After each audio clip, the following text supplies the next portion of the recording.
ये कहानी है कि कैसे एक ग्लोबल एम्पायर एक बहुत ही विवादास्पद नींव पर बनाया गया।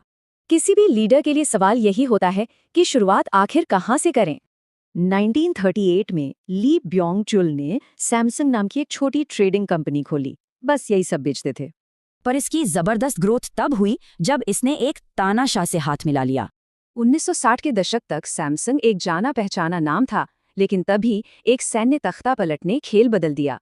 जनरल पार्क ने एक सीधी चेतावनी दी, या तो हमारे साथ आ जाओ या फिर खत्म हो जाओ। ली के सामने एक मुश्किल चुनाव था। कंपनी का भविष्य अब इसी फैसले पर टिका था।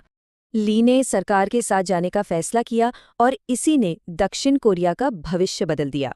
और बस सैमसंग देश बनाने के सरकारी मिशन का सबसे बड़ा और वफादार हथियार बन गया।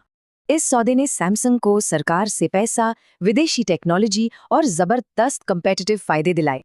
कंपनी अब सिर्फ कंपनी नहीं थी, बल्कि तेजी से औद्योगिकरण के लिए एक राष्ट्रीय साधन थी।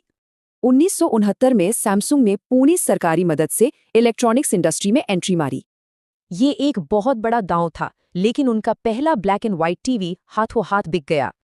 ली ब्योंग चुल अब सिर्फ एक बिजनेसमैन नहीं थे, वो एक पॉलिटिकल और इकोनॉमिक ताकत बन गए थे। लेकिन इस ताकत की कीमत थी आज़ादी। बिजनेस और राजनीति अब एक हो चुके थे। इस समझौते ने सैमसंग के लिए आने वाली पीढ़ियों तक राजनीतिक उलझनों की नींव डाल दी थी। पिता की मौत के बाद बेटे ली कुनही को एहसास हुआ कि दुनिया में सैमसंग की कोई पहचान नहीं है। देश में भले ही सैमसंग का दबदबा था, पर दुनिया उसे एक सस्ते कॉपीकैट ब्रांड के तौर पे देखती थी।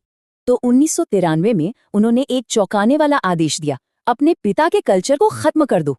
फ्रैंकफर्ट डिक्लेरेशन का एक ही मतलब था, अब कॉपीकैट नहीं, इंडस्ट्री लीडर बनना है। इस नई विजन के लिए कंपनी में क्वालिटी, R&D और ग्लोबल टैलेंट पर जोर दिया गया।